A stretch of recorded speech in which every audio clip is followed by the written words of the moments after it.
A little over a month ago, I left my corporate job to take a break and follow my dreams. I'm an advocate of taking these big risks, but you can't get up and just quit without a plan. Today, we're going to discuss my meticulous master plan for leaving my corporate job and how I planned out everything to be able to do it responsibly without putting my financial or mental health in danger. There's been a lot of discussion in our community about leaving jobs and feeling empty in a corporate 9 to 5, so I thought I wanted to speak on this topic as someone who actually did leave their job recently. If you haven't realized by now, hey everyone, it's Wyler here, and in this video we're going to discuss how to mentally, financially, physically prepare to leave your 9 to 5 job. The goal of today isn't to encourage people to make a brash or irresponsible decision, but to present a careful way to do this and things to consider. I've had some time to get settled into a new routine and give this new type of life a try. There are many amazing things that come with it, but I'm going to be honest with people, not all of it's good. Leaving your job is not a catch-all that solves all of your life's problems, and the grass isn't always greener, and you really got to make sure that this is what you want because it's a big decision that oftentimes you can't walk back from. I'm going to get into the good and the bad in today's commentary, so we'll be playing some Modern Warfare 2 gameplay in the background and just be chatting about this stuff, so I hope you enjoy. So first question you need to settle for yourself is, do you actually want to leave? Please, for the love of your sanity, please make sure that you actually want to leave, because it can be an irreversible decision. Once you do this, there's no guarantee you can go back. Is your job that bad? Do you have imminent needs? Are there other people that rely on your income? Don't make a brash decision here. If you're having an emotional moment after a bad week, just relax for a little bit.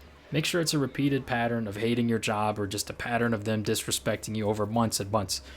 I don't believe anyone should stick it out in a toxic situation they hate unless they absolutely have to or it's a terrible situation. All I have to say is it's not that easy. You oftentimes have more stress and are inviting a lot more problems into your life when you quit your job. It's not like the TV shows and Instagram where you see yachts and parties at 2 p.m. on Tuesday, and no, it's not that at all. I can honestly say I'm probably working way harder than I was before. So before leaving your job, a lot of preparation needs to be done. If you want to do this correctly, it must be done carefully. You need to take into account two main things: your monthly burn rate and your savings. Simply put, leaving your job's a math problem. You need to prepare your runway for your dream. Your runway, I like to think of as just how many months do you have to chase your dream. To calculate this, you need to take your total savings that you're willing to put into this adventure and divide it by your monthly burn rate, which is just basically what you're spending each month on your expenses, food, living situation, etc. This will give you how much time you have to chase your dream. The worst thing you can do is leave your job when you aren't prepared, and now you're out of money, you have to spend on credit cards, go into debt, or borrow money from people, and that's just a bad situation to be in, so you do not want that. You don't want to be reckless, don't want to put yourself in a stressful situation where you'll just be in debt and hate your decision. So calculate your monthly expenses before leaving, and then after that, look at your savings. Now think of any income you might have after leaving. For most people, their only income is their salary. Don't forget things like insurance, especially in America, or something that you need to pay for after leaving. After you look at all this stuff, you have to ask, how can I reduce my living expenses when I leave my job to make it easier? So let me share a story of kind of how I approach this. When I left my job, I actually made a plan for about a year before I actually left. I made the decision. I was like, okay, so this job's going to come to an end, and I picked a date, which happened to be a date after I was vested in a company investment account, and I picked that. Once I had the date set, which was far in advance, I'm talking almost a year, I asked myself, okay, how can I make my life a little bit cheaper? And here's some of the math I did. I was spending about $3,000 to $4,000 a month on rent, parking, internet, Wi-Fi, and food when I lived by myself in the city.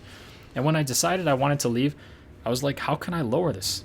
Well, my family lives close by, and I can eliminate $1,500 rent and parking and split utility bills with them at their house, and this effectively lowered my monthly cost of living to around $2,000 a month. And I'm thankful that my parents allowed me to stay for minimal expenses here, but you get the idea, right? You got to find a way to make your life a little bit cheaper in whatever way you can.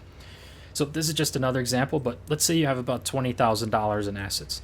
If I had $20,000 in assets that I'm willing to put towards my dream, and my monthly cost of living is now $2,000 a month, that means I have around 10 months of a runway, or I guess 10 months of free months that I can use if I wanted to leave my job and follow my dreams. And this is assuming you have no money coming in. If you're working a side gig or already generating money somehow, you can use that to counteract the $2,000 a month of your cost of living. When I left, I took about a 90% pay cut, but I also had two other income streams, which is stock dividends and then YouTube, because I got monetized basically right around when I was leaving. So your cost of living may be down. I mean, you're not going to be driving to work, so you'll probably be spending less on gas and transport, but things like health insurance could go way up. I mean, this could be as much as $500 more a month. So you really got to do the math in your situation, what costs will go up and what will go down, and that has to be factored into your decision. You do not want to go into a tremendous amount of debt or use credit cards to just keep yourself afloat. You got to do some math here. I didn't want to nuke my entire savings account, so I was being very careful. I did do it, and I did go ahead and quit my job, but it was an extremely calculated and careful decision. You have to do tremendous preparation before leaving. And also, if the company you're working for has any incentives to stay, like a lot of companies offer, stock options or vested benefits if you stay for a certain amount of years, and it makes sense for you to stay longer, why not do that? In my case, if I stayed for a little under a year or more, I'd get a nice bonus. So it made sense for me to just stay for a little more of that freedom. You also need an emergency plan, and just in case stuff goes wrong, you never know if you'll actually have that much runway, so have an emergency plan. So you also need to mentally prepare to leave, and you'll often get into a lot of mental battles with yourself. You will no doubt be second guessing yourself. Sometimes I was walking down the hall at work before I quit, and I was like, I'm either the craziest or stupidest person in the world, or both. But this is normal anytime a large decision's made, especially one that's not the normal traditional life path. You have to ask yourself a few questions too, like, are you built for the uncertainty? Can you mentally handle no income or extremely unpredictable income? If you're someone who gets stressed out a lot about this stuff and doesn't handle instability well, you've really got to ask yourself if this path's right for you. Also, if you hate everyone you work with, this point doesn't really apply to you, but if you have any coworkers that you like or you're friends with, it's kind of weird knowing that you'll go from seeing them daily to hardly ever for the rest of your life. Every job I had a few people that I considered friends, and there was almost an element of like, damn, I might never see these people again. A lot of these people are people you've suffered with and grown together with for the last few years, and in a way it can be sad in a similar way to growing apart from your friends in the good old days. So another thing you have to do is make a plan for your new job, aka your new life, when you quit your job, because you don't have forever. When you leave your job, what do you want your day to look like? Like, what kind of projects do you want to be working on? You don't want to quit your job and be like, okay, now what am I going to do?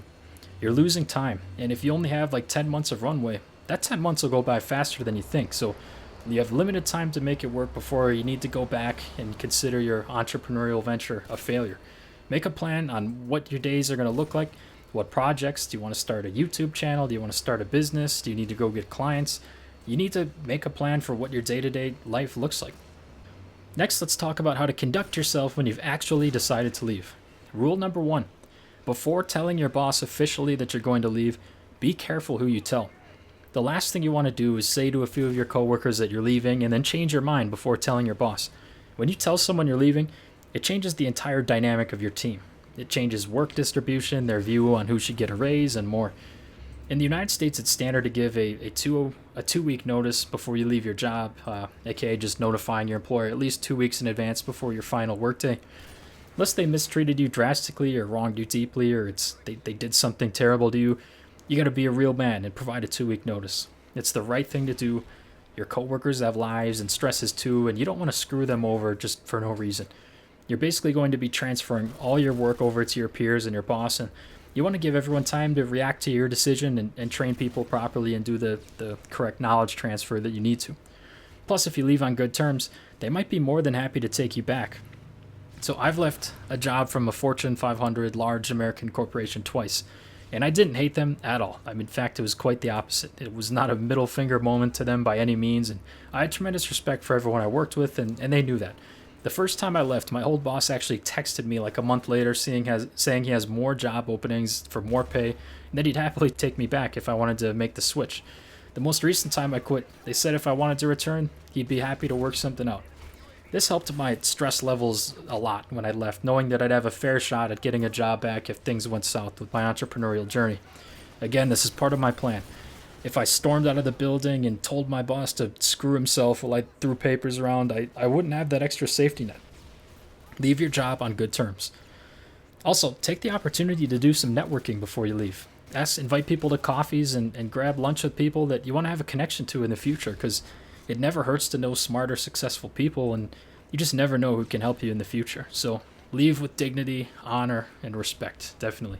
So after you quit your job, you're walking out of work and you drive home for the last time, and I'm going to be honest, it's pretty anticlimactic. The world's still spinning and you're still just a normal person. But now you have more time to work on stuff. So after leaving, maybe take a few days to relax because you've earned it. You made a big, tough decision. And I'm not very good at relaxing, but it's good to go outside, unwind, work out, do some healthy stuff. But then you got to hit the ground running. Remember, you only have a certain amount of time to make it work. So if you're lazy or you fail, you're probably going to have to go back. So use that to motivate you. Implement your plan, try things, tweak it, continue, and try to get some level of your income back. Cut back on expensive shit, especially too. You're no longer preparing for this. You're live. You're in the action. It's time. The clock's ticking. Planning's crucial, and I have a lot less stress than I would have had I done no level of planning. And I'm obviously happy I made the decision. The freedom of everything feels good, but it's not all sunshine and rainbows, and a lot of days still look the same. I mean, you are your only motivator, and I still find myself wasting a lot of time. I mean, you really learn about how motivated you are when you don't have to do the work. It's not a cure-all for your unhappiness. If you were unhappy before, or if you were happy before, don't be surprised if your situation doesn't change much after you quit. I feel overall pretty similar to what I did before, maybe a little bit more relaxed and I have a little more time to do things I would like. But there's still stress that enters your life too. You don't have a safety net. You don't have income coming in. Use this to motivate you. Now if something comes up and you have to pay, I don't know, let's say $500 to get something replaced, it hits much different because you don't have income coming in covering it. Now, there's a lot of people who are in a situation where they can't leave their job for whatever reason. Maybe they need the paycheck, they need the stability, or providing for a family, and you still have options. If you don't like your job, you can do a few things. You could switch into something that allows for a better work-life balance, allows you to pick up stuff on the side. You could switch into a job you're more passionate about and make your job closer to something you can put up with or maybe even enjoy, because there are people out there, believe it or not, who work on stuff they enjoy. Or you can pour hours into a side hustle. And in this situation, there's really no way to sugarcoat it. You're going to have to wake up earlier, stay up later, do what you need to do to chase your dream. While I was working my 9 to 5, I was definitely grinding things like YouTube on the side, and this allowed me to build up a couple different income streams, so I didn't completely have no income while I was when I quit my job. So I hope you found this useful, and I hope that I'm getting my point across as well. You don't want to be an idiot. You need to plan and plan and plan if you're going to quit your job. And quitting your job's not the end of the road. It's the start of a new journey, but it's not an escape from all of life's problems, and it's not a decision to just take lightly. If you're ready to make the leap, plan wisely, stay grounded, and work harder than ever to build the life you want. So, anyways, hope you enjoyed this. Thanks for watching, everyone, and I'll see you in the next one. Goodbye.